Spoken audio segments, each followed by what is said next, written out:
무기력 빠지면 이렇게 하세요 매뉴얼이 있는 게 아니라 무기력에 왜 빠졌는지가 중요해요. 사람마다 무기력에 빠진 이유들이 달라요. 굉장히 부정적인 동기부여로 사람들이 많이 질질 끌려가요. 그러니까 맨날 번아웃이 오고 시도 때도 없이 무기력해지는 거예요. 아무 의지나 의사나 의욕이 없을 때 나오기도 하고요. 노는 거에 중독되어 있을 때 나오기도 해요. 첫 번째 이유로 무기력한 이유는요. 내가 왜 가야 되는지 목적을 상실한 경우, 한마디로 목표, 장기 목표가 없는 경우, 장기 목표가 모호한 경우, 목표는 있는데 보상이 뚜렷하지 않은 경우, 이런 경우에 무기력에 빠질 수 있습니다. 무기력이요, 번아웃일 수도 있고 지친 걸 수도 있는데 그냥 행동할 의사가 없는 것도 무기력입니다. 무기력이 꼭 아프고 힘들고 병 걸리고 이런 것만 있는 게 아니라 난 그냥 딱히 왜 해야 되는지 모르겠어, 이것도 무기력입니다. 한마디로 행동할 의사가 없는 걸 무기력이라고 부르기 때문에 여러분들이 뭔가 큰 사건 사고가 있지 않아도 어디로 가야 되는지 설정이 안 되어 있고 왜 가야 되는지 모를 때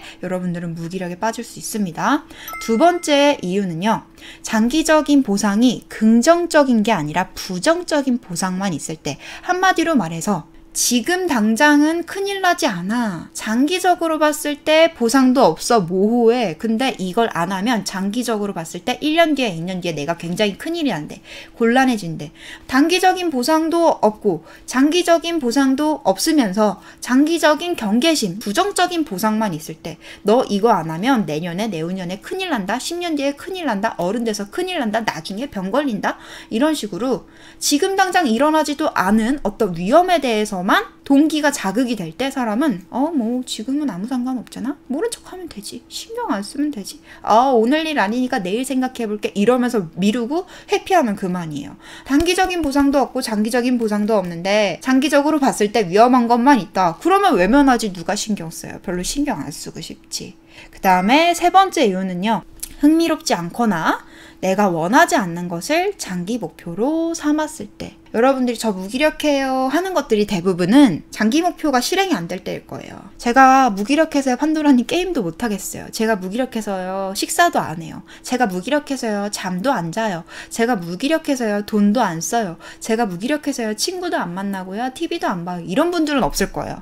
무기력해도 단기적인 행동은 하실 거예요. 단기적인 쾌락을 위한 행동은 하실 겁니다. 대부분 저 무기력해요, 이게 문제예요 라고 하시는 분들은 제가 장기 목표가 있는데 그 장기 목표를 위해서 오늘 꾸준히 뭔가를 해야 되는데요 판도라님, 제가 그걸 자꾸 안 해요, 안 하고 싶어요, 안 하려고 해요. 대부분 이런 이유일 거예요. 자, 근데 그 장기 목표가 여러분들이 전혀 바라는 게 아니다. 한마디로 말해서 별로 달콤하지 않다. 별로 내가 갖고 싶지 않다. 남의 목표다. 우리 엄마 아빠가 골라준 목표다.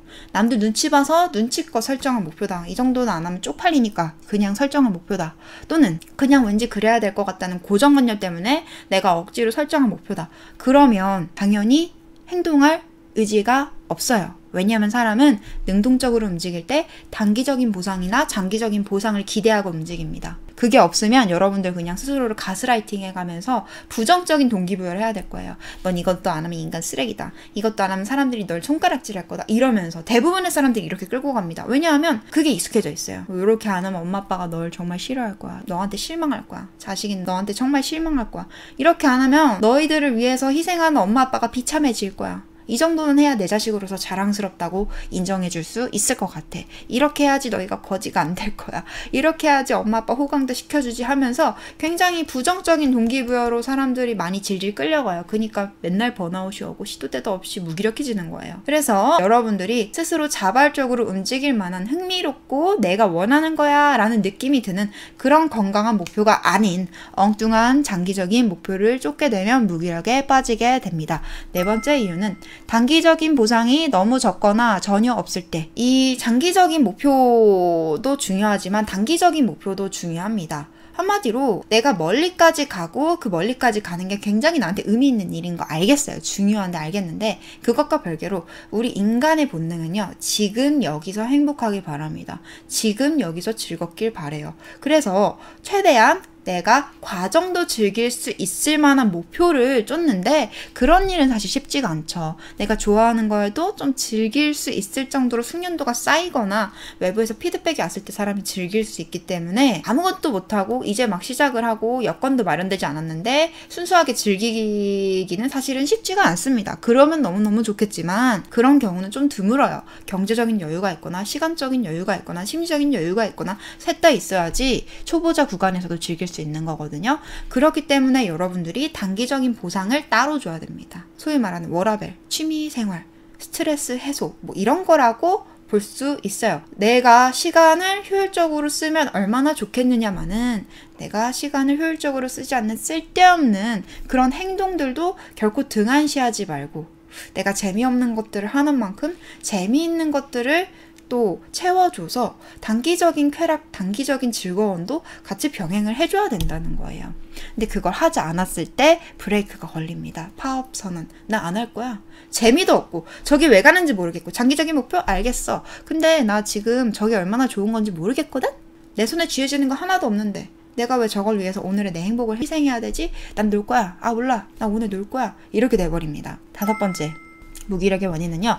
장기적인 보상을 획득할 확률이 낮을 때, 한마디로 내 계획에 별로 신뢰감이 없을 때, 내가 열심히 노력해서 참아가지고 나중에 저 커다란 보상을 얻는다는 거 알겠어. 근데 신뢰가 안 가네.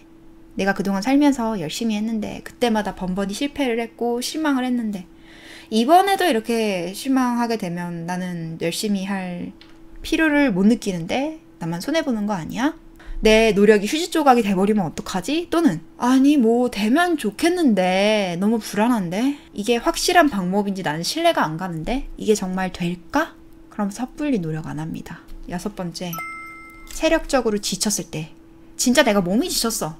그러면은 다른 거 다 필요 없습니다. 그냥 쉬고 싶어요. 안 하고 싶습니다. 7번째, 심리적으로 너무 지쳐있을 때 또는 본인이 지금 심리적으로 엄청 큰 충격을 받았거나 상처를 입었거나 멘탈이 한마디로 나갔을 때 그때는 내가 뭘 하고 말고가 아니라 그냥 멘붕의 상태이거나 그냥 히키코모리처럼 움츠려 있거나 뭐 지금 정상적으로 뭔가를 행동할 수 있는 심리적인 상태가 되지 않으면은 애를 써도 안 됩니다. 이러나 저러나 안 돼요. 계획을 잘 세우고 동기부여 잘해도 일단은 심리적인 치유가 필요합니다. 그럴 때 이제 어떻게 하는지 제가 늘 알려드렸죠. 수도꼭지 틀기 하셔서 감정 해소하시고 멘탈 케어 하시면 됩니다. 그 다음에 8번째는 단기적인 보상에 중독되었을 때 한마디로 말해서 적은 노력으로 적은 대가로 즉각적인 쾌락을 누리는 것에 너무 중독되어 있을 때 사람이 무기력에 빠져요.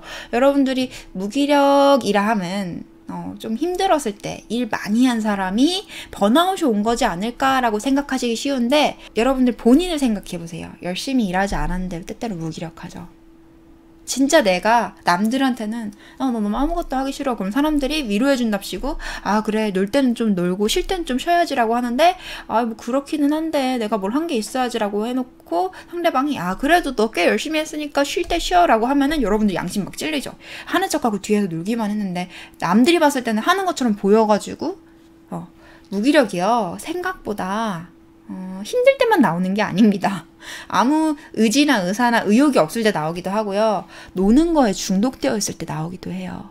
내가 놀다가 무기력에 빠졌는데 노는 걸로 푼다, 쉬는 걸로 푼다 그러면은 노답입니다. 노답. 그래서 무기력도 그냥 무기력 빠지면 이렇게 하세요 매뉴얼이 있는 게 아니라 무기력에 왜 빠졌는지가 중요해요. 제가 10가지 이유를 왜 들겠어요. 사람마다 무기력에 빠진 이유들이 달라요. 어떤 분들은 이유가 몇 개가 혼합되어 있기도 하고 근데 만약에 놀다가 즉각적인 보상과 쾌락에 익숙해져서 장기적인 노력을 하지 않으려고 하는 분들이라면 쉬거나 노는 걸로 하면은 절대 못 빠져나옵니다. 이런 경우가 제일 까다로운데 사실은 이런 경우에는 어떻게 해야 되냐면 내가 장기적인 목표를 향해서 장기적인 노동을 장기적인 움직임을 보이는 게 노는 것보다 즐거워야 되고 노는 것보다 쉬워야 되며 노는 것만큼 즉각적인 보상을 줘야지만 빠져나올 수 있어요. 최소한의 값을 지불하면서 낮은 난이도로 즉각적인 충족감을 느낄 수 있는 게 단기적인 보상이기 때문에 뭐 내가 게임을 하다가 놀다가 게으름을 피우다가 뭔가를 구경하다가 뭔가를 먹다가 계속 내가 무기력하게 있다면 그거는 지쳐서가 아니라 노는 것에 익숙해지고 등 따시고 배부른 거에 익숙해져서 무기력한 거기 때문에 전혀 다른 방식으로 빠져나오셔야 됩니다. 자, 그 다음에 9번째 이유는요. 완벽주의에 빠졌을 때입니다. 사람이 항상 100% 열심히 살 수는 없어요. 자기 개발 미친 듯이 하는 분들이 들으면 뒤집어질 수도 있는 얘기인데 열심히 살면 망합니다. 여러분들의 감정이 먼저 브레이크를 걸 거예요. 아우 난 이렇게는 못하겠어. 파업선언 하거나 여러분들이 가스라이팅 미친 듯이 해가지고 야 너 이거 안 하면 인간 쓰레기야 이러면서 너 성실하게 살아야지 이렇게 해가지고 버틴다고 하면은 몸이 나 병나버릴 거야. 나 이렇게 부려먹다니. 나는 못 견뎌. 이러면서 아파버립니다. 그렇기 때문에 사실은 100% 열심히 늘 최선을 다해서 산다는 거는 진짜 위험한 발언이고 생각이에요. 절대 그렇게 사시면 안 됩니다. 무슨 100m 달리기도 아니고. 여러분들 마음 같아서는 평생을 100m 전력 질주 달리기로 하면 얼마나 좋습니까? 머리로 생각했을 때는 너무 이상적이야. 작심삼일을 열심히 열성적으로 매일매일 하면은 평생을 작심삼일로 열심히 할 수 있겠지. 말이야 방금. 말은 참 쉽지. 실제로는 그렇게 우리가 몸이 못 견뎌요. 우리 정신이랑. 여러분들이 무기력에 빠진 이유는 자기의 이상적인 어떤 기대감을 여러분들 자신이 채워줄 거라고 착각했기 때문이에요. 여러분들이라는 존재는 여러분들이 생각하는 것처럼 이상적이거나 그렇게 안드로이드처럼 단순하지 않습니다. 상당히 복잡하고요. 그리고 여러분들은 알 수 없는 그런 규칙들이 있어요. 오늘 제가 말하고 있는 게 나사용법이나 마찬가지입니다. 그래서 완벽하게 저는 다 하고 싶은데요. 제 성미가, 님 성미가 어떻든 간에 완벽하게 못 하신다고요. 제가 완벽주의 특강에 대해서 전에 이제 얘기를 잠깐 한 적이 있는데 님이 완벽주의신 거랑 상관없이 완벽하게 못 하신다고요. 저도 완벽주의예요. 근데 완벽하게 못 해요. 그거 알고 있어야 돼요. 인정하느냐 마느냐의 차이예요. 인정 안 한다. 그럼 번아웃이 주기적으로 오실 것이고요. 몸도 주기적으로 아프실 것입니다. 아니면 승질이 엄청 나 있거나 왜 나는 완벽해야 되는데 매 순간 완벽하지 않으니까 나한테도 짜증나고 상황에도 짜증나고 사람들한테도 짜증나거든. 완벽주의 그냥 안 되니까 그냥 포기 깔끔하게 하시고 우리는 장기적으로 가야 돼요. 인생이라는 게 단기적인 목표만 있는 게 아니라 장기적인 목표도 있기 때문에 잠깐 이 순간만큼은 내가 내 혼을 갈아 넣어서 내 정신을 갈아 넣어서 내 시간을 어떻게 혹사해서 완벽에 가깝게 해낼 수는 있어요. 근데 그 짓거리를 늘 할 수는 없습니다. 너무 열심히 완벽하게 하려고 하면 아무것도 못하거든요. 번아웃이 왔다가 완벽주의에 미쳤다가 번아웃이 왔다가 다시 기운내서 이게 더 에너지 소모가 커요. 그냥 내가 활동량, 업무량으로 봤을 때 완벽주의에 미쳐가지고 일 열심히 효율 좋게 했다가 번아웃 와서 지쳐서 내팽개치고 쉬다가 다시 자기를 얼르고 달래가지고 겨우겨우 회복을 시켜놓는 텀을 봤을 때 굉장히 손해가 막심합니다. 멘탈 소모도 크고요. 차라리 미적지근하게 적당히 완급 조절해가면서 쭉 가는 게 훨씬 좋습니다. 그래서 너무 열심히 완벽하게 하려고 하지 마시고 완벽주의보다는 장기적으로 달리려면은 좀 마음에 안 들어도 넘어가는 게 있어야 돼요. 아유 거슬리네. 거슬리는 거에 익숙해져야 돼요. 아우 찝찝하네. 찝찝한 거에 익숙해져야 돼요. 거슬리고 찝찝한 거 편한 사람 아무도 없어요. 다 불편해. 근데 그냥 눈 흐리게 뜨고 넘어가는 거예요. 요 정도면 뼈대는 가졌어. 가는 겁니다. 가야 돼요. 왜? 여기서 이거 하나 다 디테일 챙기려고 하면 우리 자꾸 멈춰. 자꾸 멈추면 무슨 일이 생기냐면은 브레이크가 걸리잖아요. 속도가 안 붙어. 속도가. 흐름이 끊기잖아요. 그러면 그 흐름을 수동적으로 다시 이어가야 돼. 흐름이라는 거는 멤버십 수업에서 더 자세히 얘기하겠지만 한번 만들면 그때부터는 타기만 하면 되는데 그 흐름이 없으면 본인이 만들어야 돼요. 분위기를 만들어야 돼. 흐름을 만들어야 돼. 되게 많은 수고가 듭니다. 근데 이미 만들어진 흐름을 타는 건 쉬워요. 그렇기 때문에 불필요하게 흐름을 끊는 완벽주의 때문에 흐름을 끊고 속도를 늦추는 그런 욕심은 버리시는 게 좋습니다. 마지막으로 10번째 무기력의 원인은요. 쓸데없는 규칙이 너무 많을 때. 한마디로 열심히 하고 있는 나 자신을 초칠 때. 여러분들이 지금 따르고 있는 규칙들이 많을 거예요. 예를 들면 이것도 완벽주의의 일종이긴 한데 완벽주의는 그나마 이것들을 지키면 나한테 정말 도움이 되는 것들이라면 제가 말하는 10번째 쓸데없는 이유라는 건요. 사실 이 목표를 달성하는데 크게 중요한 요인은 아니야. 따지고 보면. 그냥 내 성미가 용납을 안 해서 또는 그냥 왠지 그렇게 하고 싶어서 논리적이지 않은 이유로 어떠한 본인만의 불필요한 규칙들을 많이 만들면 스트레스를 많이 받아요. 진이 빠져요. 내가 뭔가를 흐름을 타고 막 해나갈 때 이건 이렇게 해야지, 저건 저렇게 해야지 하면은 가다가도 흐름이 끊기지만 시작하기도 전에 질려버립니다. 왜 여러분들 학창시절에 공부할 때 엄마가 이거 이렇게 해야지, 저거 저렇게 해야지, 이거 했어? 이러면 괜히 공부하기 싫죠.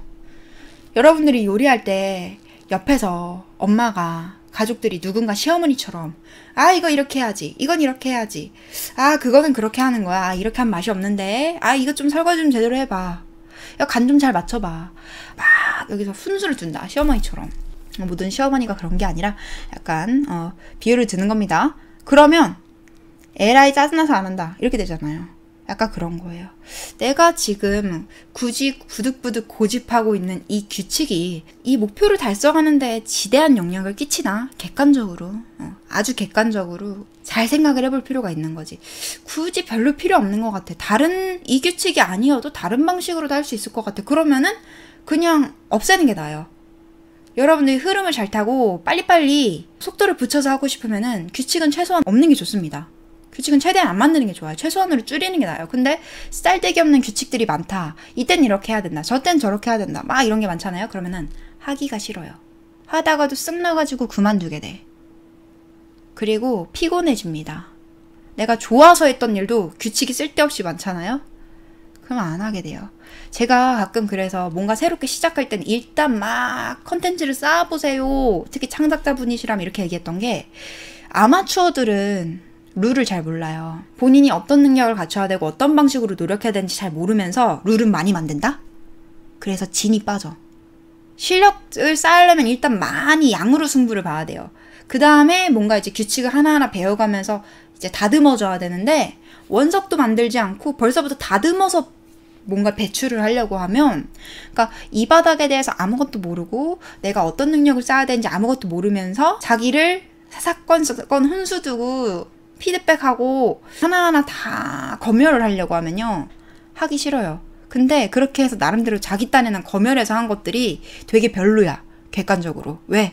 룰도 모르면서 검열을 했으니까. 한마디로 말해서 이 목적을 달성하는 데는 별로 도움되지 않는 규칙이 나를 괴롭히기만 하고 결과물은 되게 많이 쭈그러들게 만들어요. 결과물의 양은 적게 만들고 내가 번아웃 오게 만들고 승질나게 만들고 무기력하게 만든다는 거예요. 그래서 한 번쯤은 내가 무기력하다면 점검해볼 필요 있는 거지. 날 스트레스 받게 하는 이 규칙이 꼭 필요한가? 물론 이 규칙이 방법이 될 수는 있어. 좋은 방법이 될 수는 있어. 꼭 이것만 답인가? 다른 규칙도 있지 않을까? 여러 개의 방법 중에서 딱 하나의 방법일 뿐인 것을 내가 유일한 규칙이라고 생각을 해서 너무 끼고 돌았던 건 아닐까?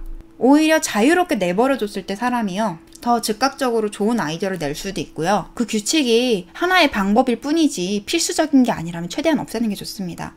여러분들이 실행력을 높이려면 규칙은 최소한으로 줄이는 게 좋아요. 모든 규칙은 간략화시키는 게 좋아요. 간략하게, 단순하게, 최소한으로 해놓고 최대한의 자유분방함이 여러분들을 더 즐겁게, 즉흥적이게, 적극적이게 만들기 때문에 똑같은 목표를 쫓는다고 할지라도 규칙이 쓸데없이 많으면 행동력이 떨어집니다. 그리고 그 행동력이 떨어지다가 나중에 바닥까지 치닫게 되면은 하기 싫어져요. 한마디로 질려버려서 나 안 해. 이렇게 된다는 거예요. 구체적이고 만족감이 큰 장기 목표를 설정하셔야 합니다.